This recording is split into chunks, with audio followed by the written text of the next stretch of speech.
चलिए चर्चा की शुरुआत कर लेते हैं अजय पाठक जी आपसे। सर, जैसा कि मेरे सहयोगी राजीव ने सबसे पहले जिक्र किया, मेरे सवाल पूछने से पहले शुरुआत उन्होंने आंसर में यही की कि देखिए 9 महीने बाद सुनीता विलियम्स की अपने साथियों के साथ वापसी हो गई है, सफल लैंडिंग हो गई है, दुनिया भर में चर्चा है, अमेरिका की चर्चा है, उनके मिशन की चर्चा है। और सर हम कहाँ अटके हुए हैं? औरंगजेब की कब्र खुदेगी। हम कहाँ अटके हुए हैं कि संभल में नेजा मेला नहीं लगने देंगे। क्या जरूरी है सर सरकार के लिए? सरकार के लिए सबसे पहली प्राथमिकता इस देश का विकास है और इस सरकार इस देश में विकास ही कर रही है। नागपुर के अंदर जहां पे ये कांड हुआ है, नागपुर के इतिहास में सबसे ज्यादा विकास पिछले 10 सालों में 11 सालों में हुआ है। यही विकास इन लोगों को खटकता है। ये जिहादी मानसिकता के लोगों को यही तो खटकता है कि कैसे हम इतना विकास कर पाते हैं, कैसे उस विकास के अंदर बाधा पैदा करें, कैसे उस विकास को डिरेल करें, कैसे इस राजनीति पे आए कि सिर्फ और सिर्फ दंगे की बात हो, सिर्फ और सिर्फ इस तरह की चीजें हो। लोकतांत्रिक देश में सबको अधिकार है अपनी अपनी बातें करने का।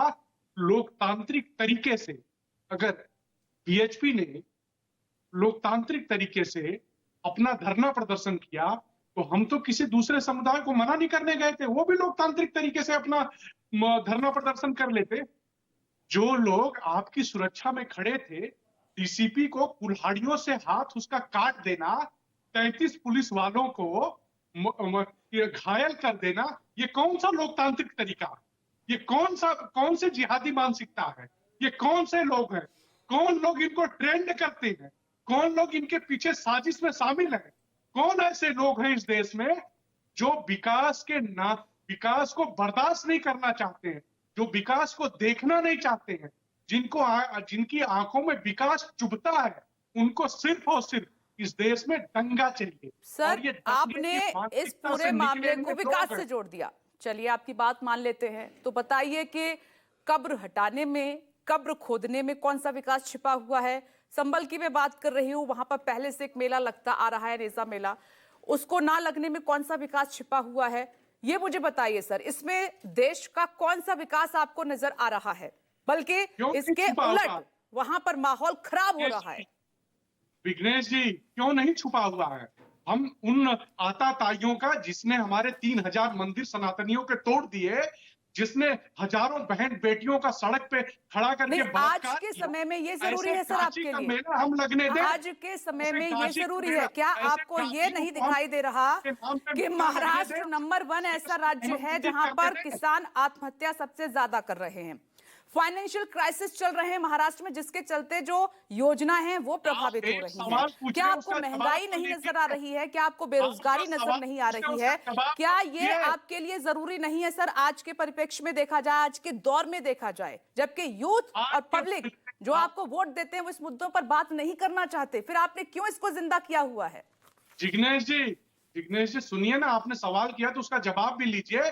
दुनिया की सबसे बढ़ती हुई इकोनॉमी भारत की है। दुनिया 5वीं अर्थव्यवस्था, भारत 5वीं अर्थव्यवस्था से तीसरी अर्थव्यवस्था पे जा रहा है। यही इन जिहादी मानसिकता के लोगों को अखर रहा है इस देश में कि किस तरह से ये देश विकास कर रहा है, किस तरह से ये देश तीसरी अर्थव्यवस्था बनने जा रहा है। ये लोग छोटी सोच के लोग हैं। ये उन्हीं जिहादियों और ये जो समस्याएं सर मैंने आपको गिनाई हैं, ये आपको नजर नहीं आ रही हैं? क्या इनका समाधान नहीं होना चाहिए? किसान कितने दिनों से प्रोटेस्ट कर रहे हैं? जवाब भी लीजिए ना। चलिए, आपने अर्थव्यवस्था की बात कर दी, लेकिन जो समस्याएं मैंने गिनाई हैं, क्या इनका समाधान नहीं होना चाहिए? क्या इन पर काम नहीं होना चाहिए?